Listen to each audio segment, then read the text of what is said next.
Thank you for watching part 2 with Dr. Shehzad Saleem. This is part 3. I hope you will enjoy this as well.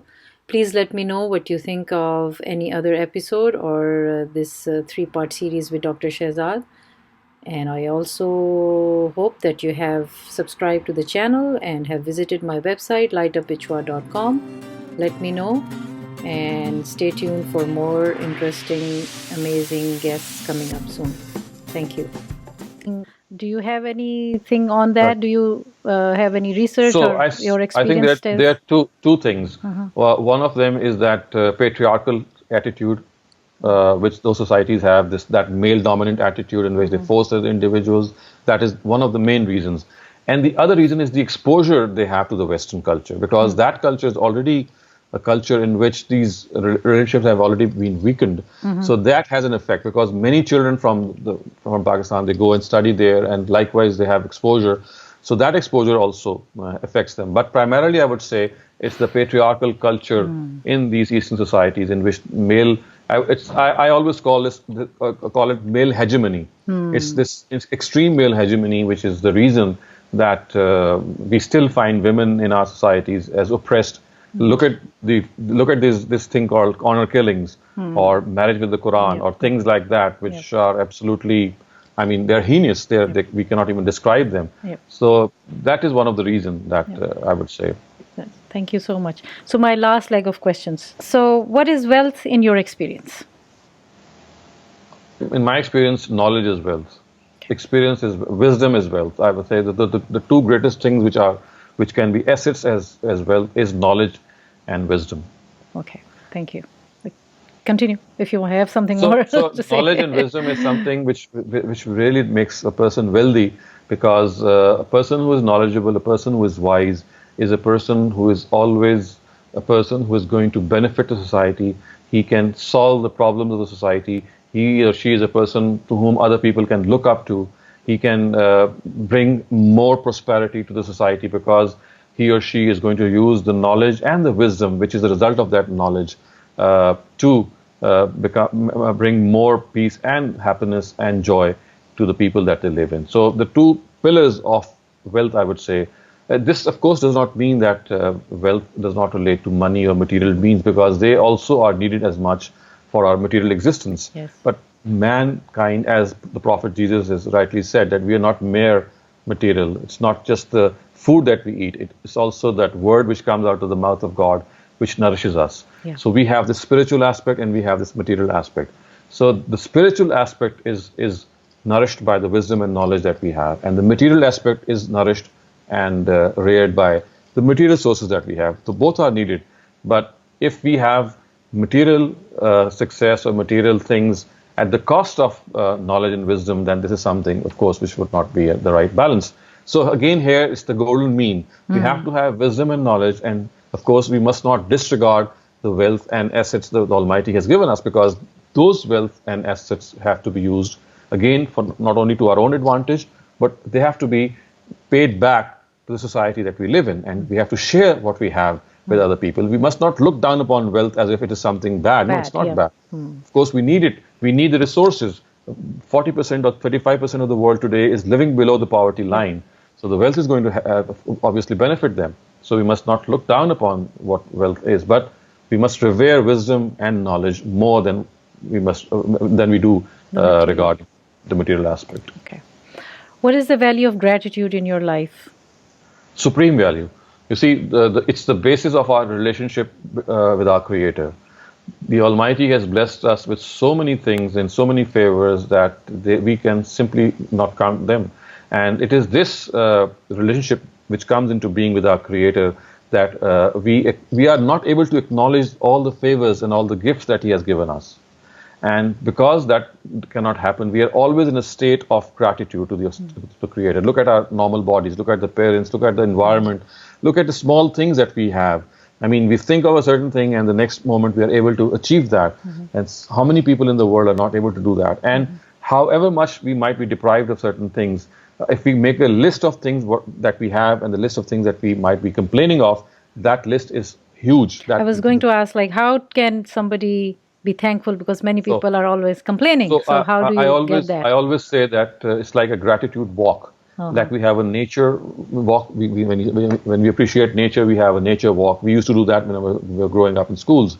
So we must educate our children to have this gratitude walk. When you go out in the streets, maybe when you're driving a car, look at the people who are cycling, or maybe they're standing at bus stops, or people who are, when you pass by shops, look at the people who are standing there waiting for customers, and they don't know whether whether they're going to come today or not, and they might have to shut their shops without any customers. So it's like realizing the environment in which you are. Look at the hospitals, look at the graveyards even.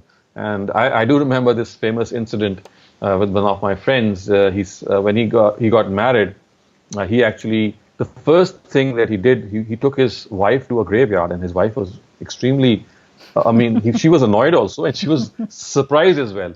But the guy had a point to make, and he said that whatever you do in our life, let's start by realizing that this is our last place. This is the place that we're going to come to. So if we have the priorities in our life set properly, by viewing that this is our last place, we will always be in the right frame of mind. So this gratitude walk, this gratitude ride when you're riding a car, and always drenching yourselves with the fact that how your Lord has been kind to you in so many ways. I mean, this breathing that we do involuntarily. I have seen patients die of lung cancer in which they have to voluntarily breathe. Imagine yourself drawing a breath Every voluntarily. time. It's so irritating. You happen to do it without any voluntary activity. Yes. So imagine yourself drawing a breath every now and then on a voluntary basis, and you'll get sick and tired of your own self.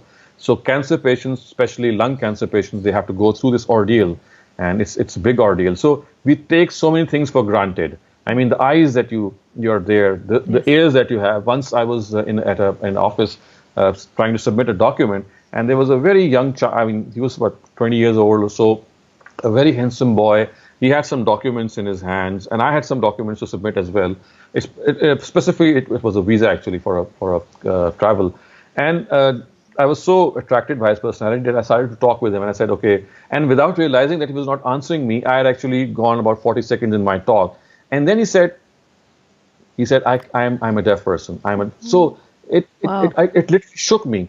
He was so handsome. He had such an attractive personality, and the documents that he was carrying were very imposing as well, that I didn't realize that simply not being able to hear what your environment is to offer you are nowhere.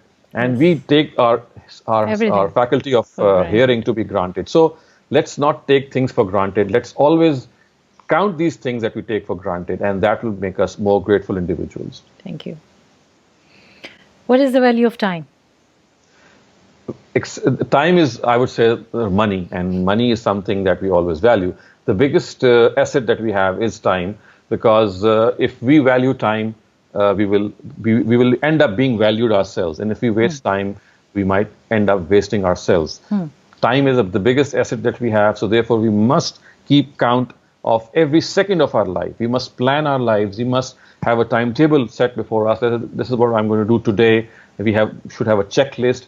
And I think any person who wants to be a high achiever in life, who wants to do something in life, has to be a person who has the greatest value given to time. Because it is the time that you don't realize it goes away that can make or break you.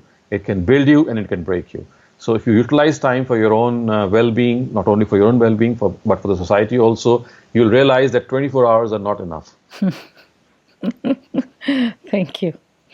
Are you a conscious person about the environment? Like, do you recycle, or do you? Very much. Very much. Are you able to do that in Pakistan?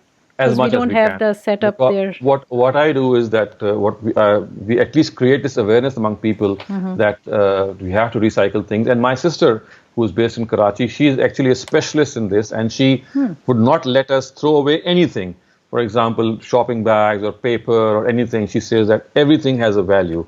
And in Karachi, actually, there is this person who has actually built sort of a house. It's not a house. It's like a room from pieces of paper put together on top of each other and gluing them together. And she's made a whole structure out of it, giving us this awareness that everything has a use in it. So recycling and reclaiming things is, although it's relatively new phenomenon in Pakistan, but people are coming up to it, and we must create. I think the starting point of all such things is to create an awareness of these things, because it's a lack of awareness which prevails there. It's more of ignorance. As soon as you make people aware that how you can contribute with broken things, with things which you just throw away, you just start giving them this. Well, this our notion. culture used to be more of a mending culture and a fixing culture rather than throwing it and buying it new. That wasn't the practices what I remember growing up. That is the case. So actually, we have to be people who are very thrifty. We have to be very, very careful in the living that we conduct ourselves. For example, we have so many things that are of use and we are not using them. In fact, we end up buying them again. So let's make a list of things which we have and which we can spare for other people. So it's like sharing and sparing.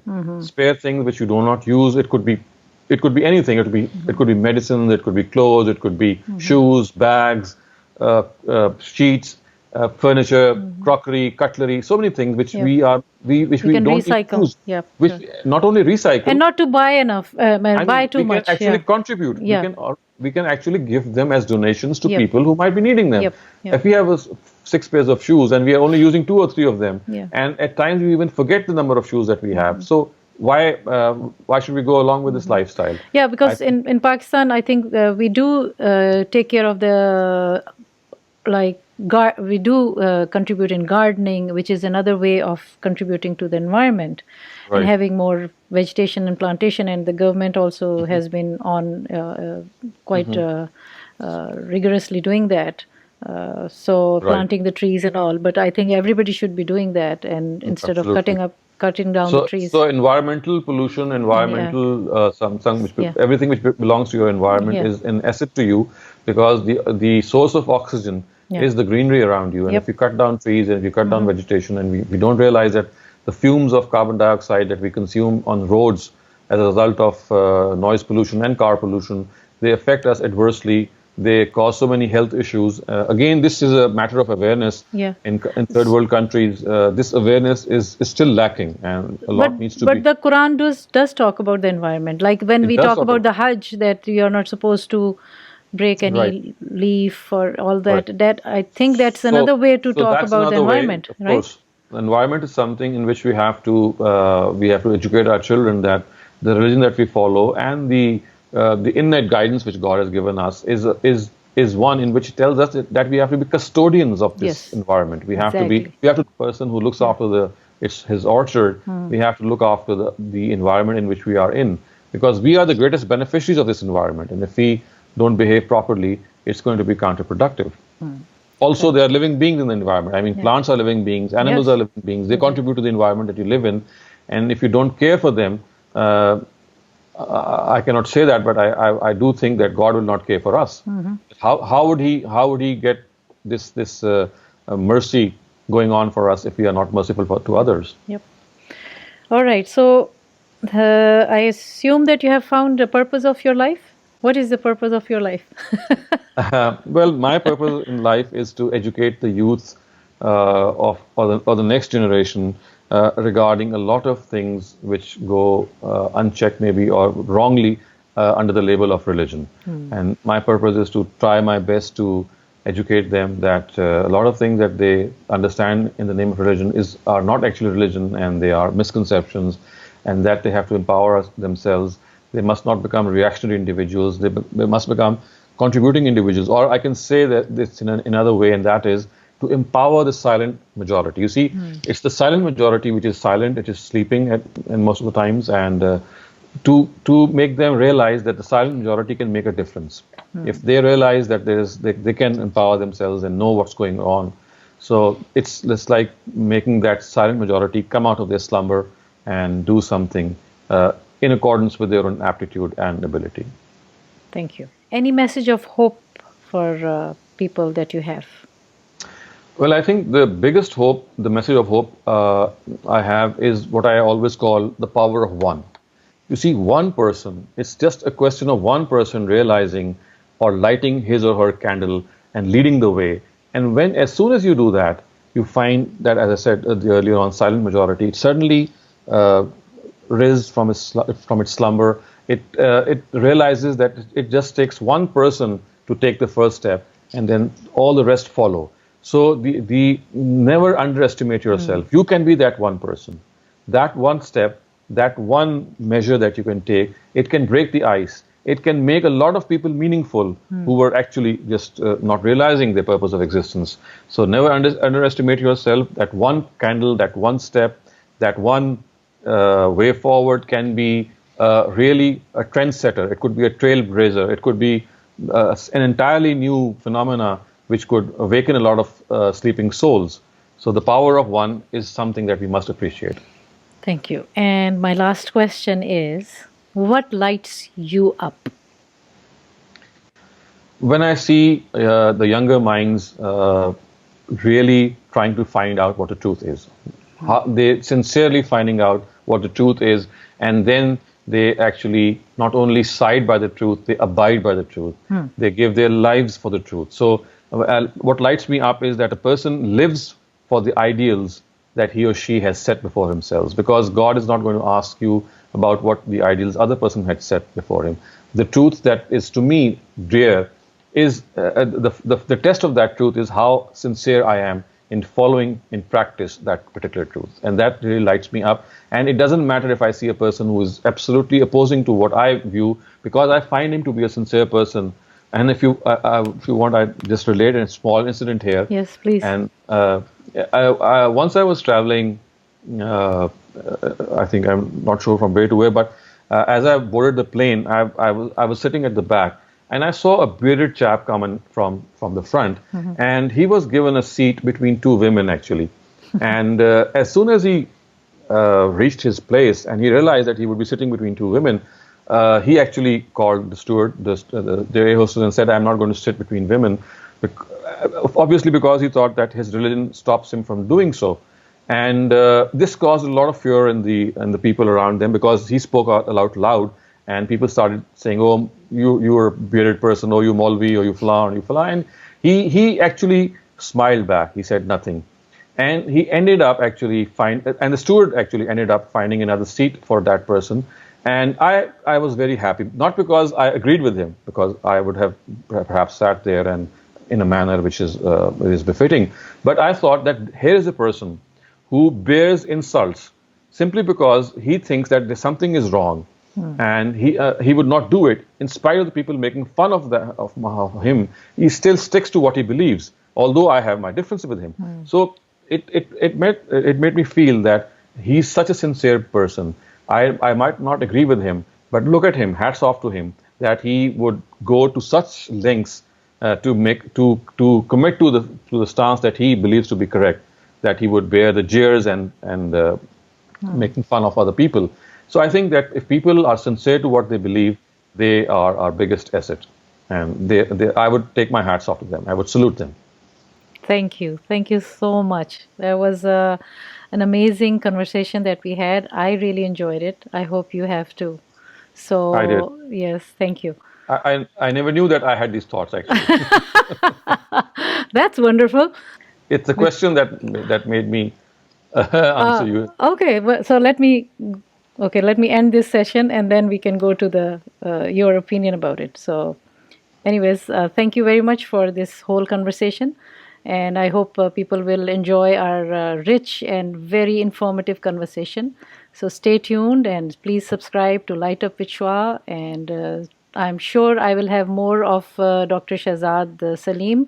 And you don't know the work he has done. I know to some extent, and I will be bringing his work to you. So thank you. We were very good. I think the biggest thing that the contribution that you make with this program, Light Up with Shua, is that it's the spontaneity and the perhaps the experience and wisdom sharing that you contribute through. Because when you interview a lot of people, as you once said, that you even interview 4-year-olds and young boys and teenagers girls, and all sorts of. So you have a cross section of people. Yes. So this is such a rich experience that you just cannot know.